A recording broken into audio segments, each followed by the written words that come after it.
আমরা এখন চলে এসেছি দীঘাতে। দীঘা নিউ দীঘা বিচের কাছে আছি।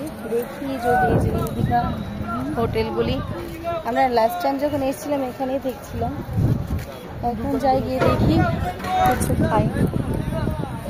দীঘা পৌঁছানোর পর আর একটা জিনিস খুব ভালো লাগছিল যে আমার এবার নিয়ে থার্ড টাইম হয়ে গেছে। আমি আমার বাবা মার সাথে গিয়েছিলাম একবার, তারপর গিয়েছিলাম অনিন্দর সাথে, আর এখন আবার অনিন্দর সাথে গিয়েছিলাম। আর 3 বছর আগে আমরা যখন লাস্ট এসেছিলাম তখন খাওয়া দাওয়া করেছিলাম। খাওয়া দাওয়া বেশ ভালোই ছিল, ফ্রেশ থাকে। আর দীঘার সমুদ্রের পাড়টা ছিল এরকম জনবহুল, আর মন্দারমণি থাকে একটু ফাঁকা, নিজেদের মতো প্রাইভেটভাবে নিজেদের সময়টা কাটানো যায়। এখন জগন্নাথ মন্দিরের রাস্তা দিয়ে ঢুকছি। দীঘার জগন্নাথ মন্দির। জয় জগন্নাথ, জয় জগন্নাথ। এই যে লাইন, কেন লাইন করা আছে, সামনেও রাস্তা আছে, আমরা এখানে দিয়ে ঢুকলাম। জগন্নাথ ধামে ঢোকার সময় অনেক সিকিউরিটি মেনটেন করা হয়। ব্যাগ, পার্স, বেল্ট সব কিছুই খুলে রাখা জন্য বলা হয়। আর এখানে জল দিয়ে হাত পা ধোয়ার একটা সুন্দর জায়গা ছিল। যতই ভিতরে ঢুকছি ততই যেন অবাক হচ্ছি।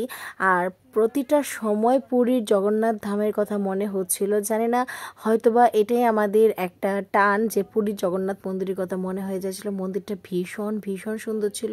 আমি দূর থেকে তোমাদের সাথে তুলে ধরার চেষ্টা করব। পুরীর জগন্নাথের মতো ওয়েস্ট বেঙ্গলের জগন্নাথ মন্দিরটাও ছিল অনেকটা একই রকমভাবে করা।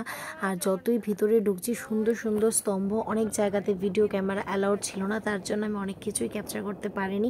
আশা করি তোমরা যখন আসবে দীঘাতে তখন তোমরা নিজের চোখে দেখলে হয়তো বুঝতে পারবে। ভিডিওতে সেরকম কিছু সৌন্দর্যই বোঝাতে পারছি না আমি। অনেকটা অক্ষয়ধাম মন্দিরের মতো হরিয়ানা আর দিল্লির মাঝখানে একটা মন্দির ছিল, সেটার নাম ছিল অক্ষয়ধাম মন্দির, যেটা আমি আমার মা বাবার সাথে ঘুরেছিলাম 2017-তে। এই মন্দিরটার মতোই অনেকটা আমার লাগছিল, পাথর দিয়ে সবটা করা ছিল। আর এই লাইন করে আমরা এখন যাচ্ছিলাম মেইন জগন্নাথজিকে দর্শন করার জন্য।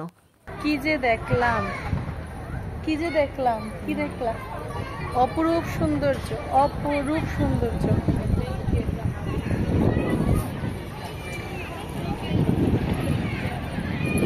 অপরূপ সৌন্দর্য। এখানে কিন্তু ডেইলি ধ্বজা চেঞ্জ করা হয়। তোরে যে কি দেখলাম, জয় জগন্নাথ রে, এটা ভাষায় প্রকাশ করার মতো না। যদি কেউ আসো দীঘাতে অবশ্যই জগন্নাথ মন্দির দর্শন করো। এখন মানে অন্যরকম, জাস্ট অন্যরকম ফিলিংস। ভিতরে ঢোকার পর যে হরে কৃষ্ণ গানটা চলছিল, আর সাথে সামনে জগন্নাথ, বলরাম, সুভদ্রাজির মূর্তি, অতিরিক্ত সুন্দর, অতিরিক্ত জাস্ট মানে ব্লাইন্ড হওয়ার মতো। আর মন্দিরের কারুকার্য এটাও অনেক সুন্দর, তোমাদের দেখে দেখাচ্ছি।